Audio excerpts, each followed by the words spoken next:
anglès, si me'n recordo. Tampoc me'n recordo en anglès.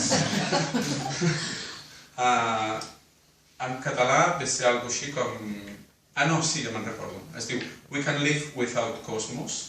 És un curtmetratge rus que està a la secció competitiva, és d'animació, fa poc va estar nominat ara als Oscars com a millor curtmetratge d'animació, i és una petita joia de l'animació tradicional, molt, molt bonic, i que ha guanyat algun altre festival molt important i segur que guanyarà molts més premis.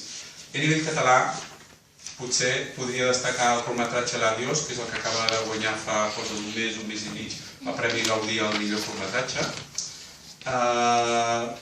Però, curiosament, aquest estarà a la secció panorama.cat i no estarà a la secció competitiva, que a la secció competitiva n'hi tenim dos altres de catalans.